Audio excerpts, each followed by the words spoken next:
Hi, I'm Ashley. And I'm Jordan. And welcome to the Spooky Doors Top 10 What the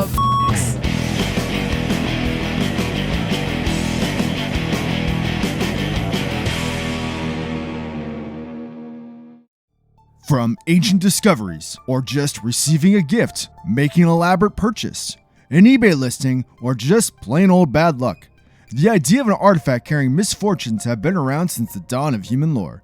And in this list, we're looking at the objects that were infamously known to be cursed either from supernatural forces or other misgivings. Hi, I'm Jordan from the Spooky Door, and here's our list for the top 10 cursed objects.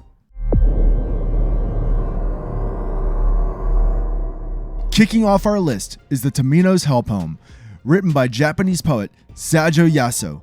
The legend goes anyone who reads this poem out loud will be cursed. Released in 1919, the poem contains imagery of violent illness, imprisonment, themes of masochism, and even visions of hell itself. It's said that the reading the poem out loud will curse the victim as soon as they are finished reciting it.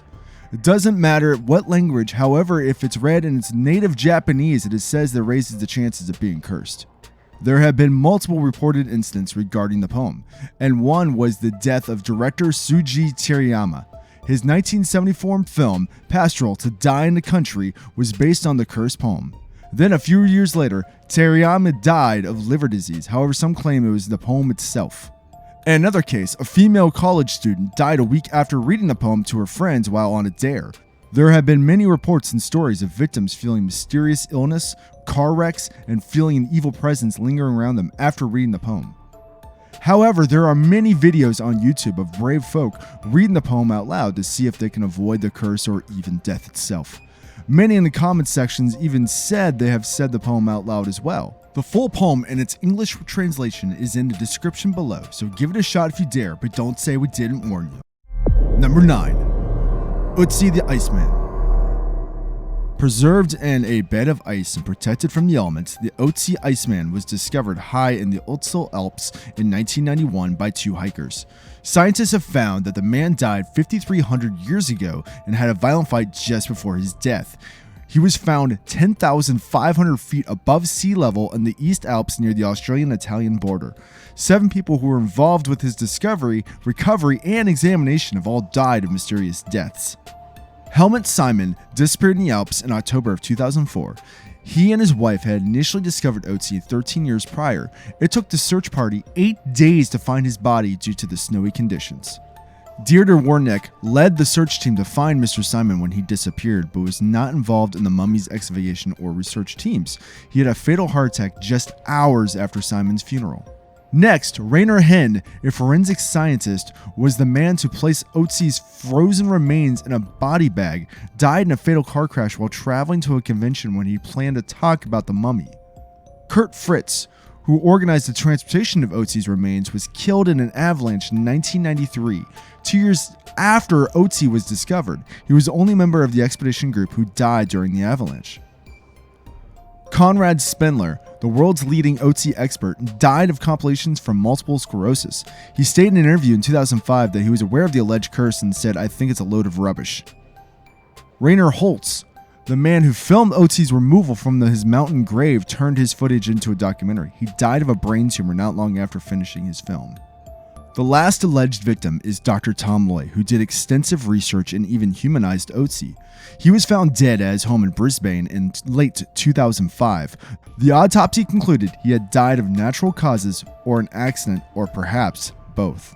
However, since his discovery, hundreds of scientists and researchers have studied Europe's oldest mummy, leading some to say that the 7 deaths were just very unlucky coincidence. What do you think? Is the curse real or just a load of ice? Number 8. The Thomas Busby Chair.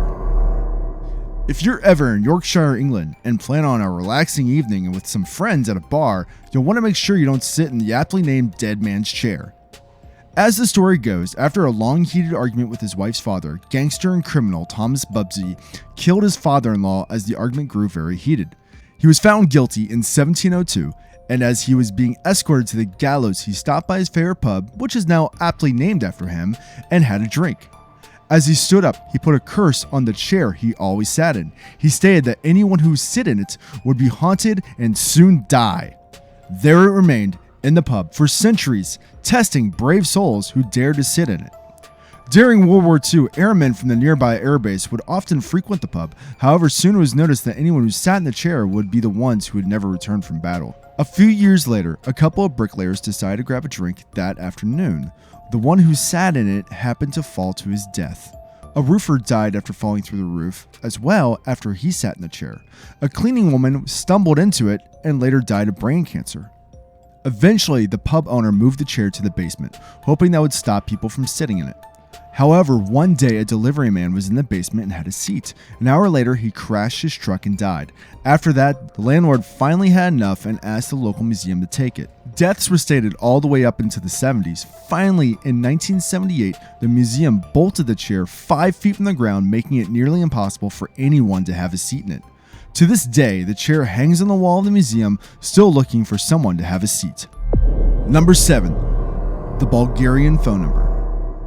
There's no catchy 80s song to go with this phone number. The 13-digit phone number 359-0888-888-8888 is now defunct after every unfortunate owner has died under very violent or mysterious circumstances.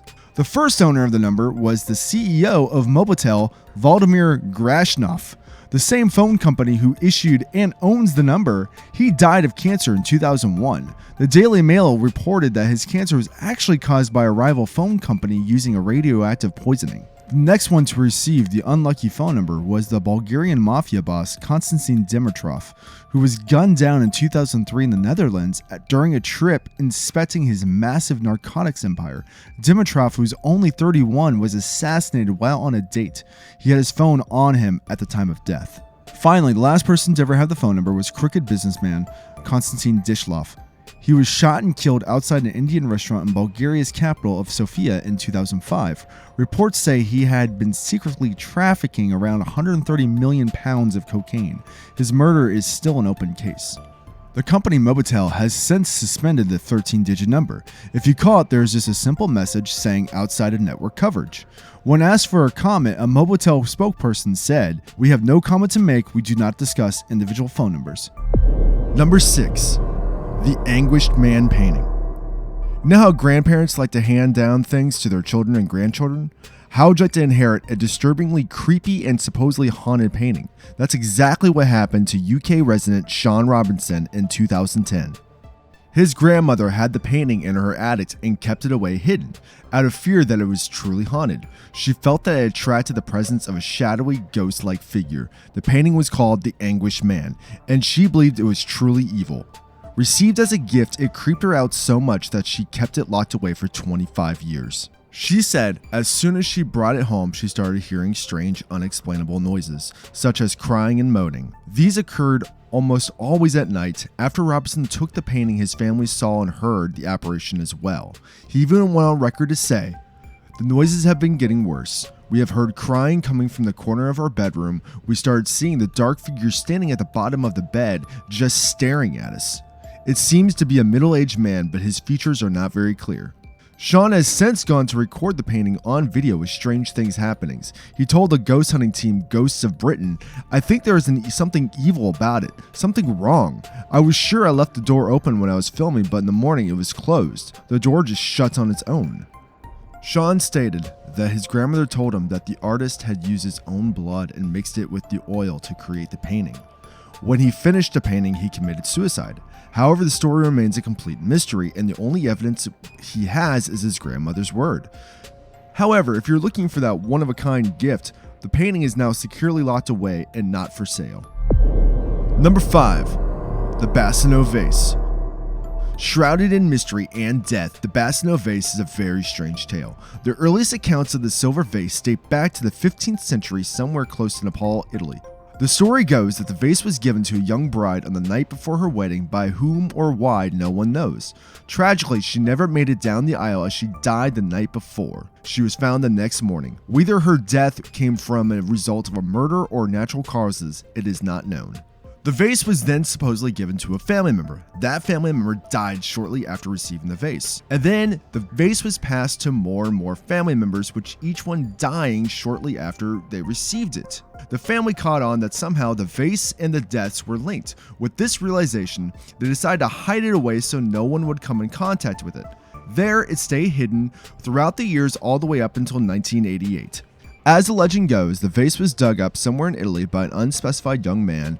With the vase, he found a note inside that said, "Beware, this vase brings death."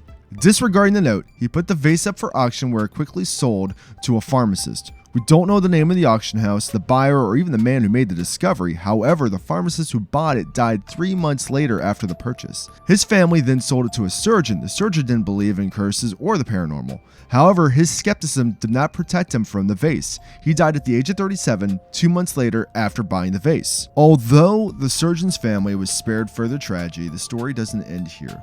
The vase was thrown out a window and nearly struck a police officer who retrieved it with the intention of finding the person who threw it at him. It was said that the family accepted a fine for littering but refused to take the vase back. After taking it to several museums and no one wanting a cursed vase, I have no idea why, the legend goes that the police officer along with some partners locked the vase in a lead sarcophagus and hid it in an undisclosed location. Maybe it would be found again after a few hundred centuries. Number 4. A Little Bastard. 1950s heartthrob James Dean loved going fast. Didn't matter what he was doing, he always wanted to do it with plenty of gusto. While filming Rebel Without a Cause, he purchased a brand new Porsche 550 Spider. Wanting to add more flair, he gave it to filmmaker George Barris to spruce it up even more. The car got a new nickname as well, Little Bastard.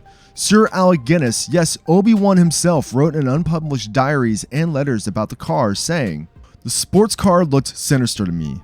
Exhausted, hungry, feeling a little ill, tempered in spite of Dean's kindness, I heard myself saying in a voice I could hardly recognize as my own, 'Please never get in it. If you get in that car, you will be found dead by this time next week.'" His prediction would be off by just only 2 days. James Dean died 9 days later while on his way to a racetrack while driving around Route 466. Though James Dean's life was cut tragically short, however, for his car, this was only just the beginning. George Barris would become the owner of the death trap and sold off parts of the car. It was also used on displays to help support safe driving. He sold the engine and chassis to Troy McHenry and William Estridge, 2 physicians. On October 21st, 1956, the 2 doctors raced their cars with their newly acquired parts. McHenry's Porsche Spider spun out of control and hit a tree, killing him instantly. Estridge was seriously injured when his car rolled over going around a curve in the race. Barris also sold the tires that went to a young New Yorker, and reportedly they blew simultaneously, sending the car hurtling into a ditch. Next, a souvenir seeker ripped his arm open on jagged metal while attempting to steal the steering wheel from the storage wreckage. Then, while housing the car, a Fresno, California garage caught fire, destroying everything except for the Spider's remains.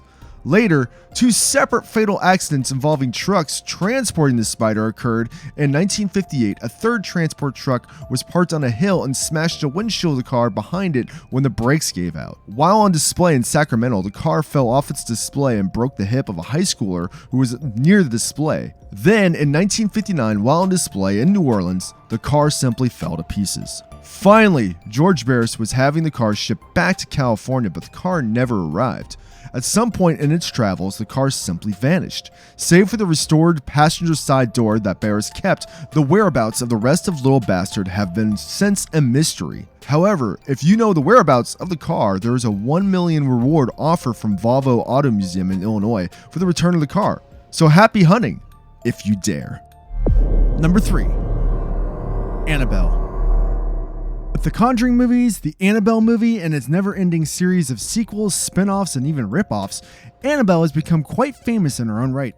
Received as a birthday gift in the 70s to a nursing student, it was quite apparent from the get-go that this was no ordinary Raggedy Ann doll. Donna and her roommate Angie started experiencing disturbances as soon as the doll arrived.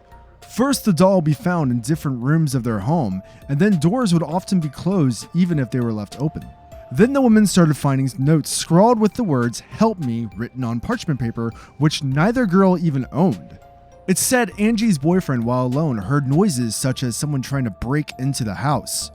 When he investigated, he would find the doll laying down. Finally, the girls at their wits' end had a medium come over to help figure out what exactly was happening. The medium held a seance and said the doll was inhabited by the spirit of a deceased 7-year-old girl named Annabelle, whose body had been found years earlier on the site where their apartment building now sits. The medium claimed that the spirit was benevolent and simply wanted to be loved and cared for. The 2 young nurses reportedly felt bad for the spirits and consented for the spirit to take over the doll. Unfortunately, the medium took a bad situation and inadvertently made it much, much worse. As things started to escalate, finally the girls contacted a local priest who got in touch with the famous paranormal investigators and demonologists, Ed and Lorraine Warren. They said it was a demon looking for a human host and was feeding off the girls' sympathy. After a priest cleansed the home, the Warrens took the doll with them. While on their way, their car's brakes failed several times. Since the doll has taken up residency at the Warrens Museum, several incidents have happened to those who visit and tempt the doll. A priest inspecting the doll laughed at it and then was asked to leave. On his way home, the priest crashed his car and was critically injured. He claimed to have seen Annabelle in his rearview mirror just before the accident. A motorcyclist and his girlfriend visited the museum, and they tapped on the glass and made fun of the doll. Later, he was killed after crashing into a tree. His girlfriend survived. She said they were laughing about the doll at the time of the crash. Annabelle currently still lives in her glass cage inside the Warren Museum. However, some state that she likes to escape from time to time, but those are still mainly legends. Number 2. The Women from Lim.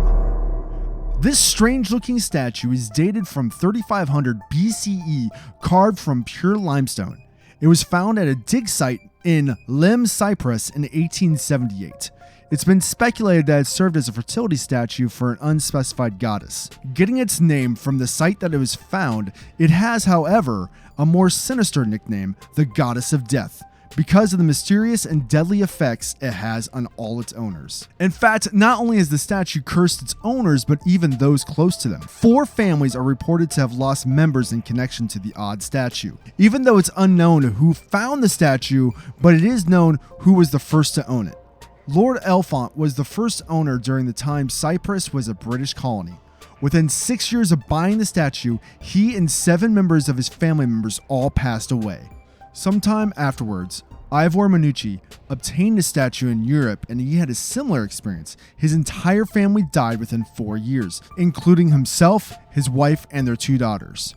The third owner was Lord Thompson Noel. Within 4 years, he also tragically suffered the death of his entire family.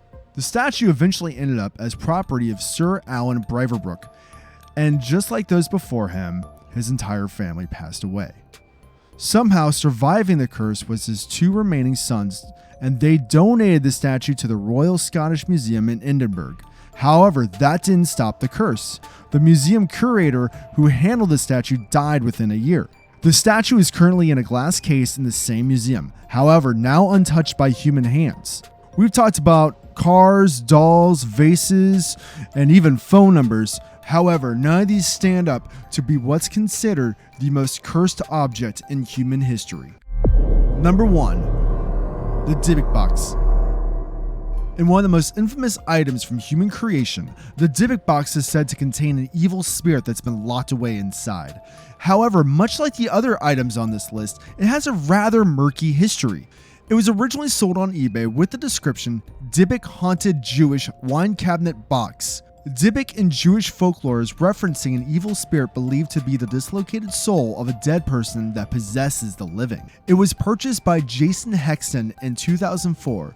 He said after he got the box, I put my hands on it and it almost felt like the thing collapses into a liquid state. I feel like a knife is coming into my gut. I'm paralyzed in pain. When I go to bed, I have terrible dreams of a hag that seems to come with the box. Previous Dybbuk owners have said to experience a horrid foul-smelling aroma, shadow people, illnessness, delusions, hives, welts, flares in emotions, and of course, night terrors. Haxton stated he started a string of what he would call just bad luck with the strange illness. The box now resides in paranormal investigators Zach Bagans' Las Vegas Haunted Museum. However, shortly after its arrival, mysterious protruding holes began to appear in the walls around the box, as if something was trying to break out. Since its arrival, Bagans, the museum staff, and visitors have all experienced shadow people, bouts of fainting, feelings of sickness, and an extreme range of emotions of anger, anxiety, and more. Entertainer Post Malone is said to be cursed with bad luck after an experience with the box. In a video, Zach touches the box and Malone touches his shoulder, which is apparently all that the curse needs. 2 months after filming the show, Malone was involved in an emergency landing of his private jet where wheels were damaged in flight. A month later, he was in a high-speed car crash. He was also the target of a home invasion where armed intruders broke into a house that he used to own. Malone went to tell TMZ, "I think God hates me." It is rumored that there are actually 10 in existence, with only 2 being accounted for. It is said that all the evil from all the wars from the 20th century are contained inside the 10 Dybbuk boxes, and that by opening all the boxes, it will summon all of this evil. So maybe it's a good thing they're all lost.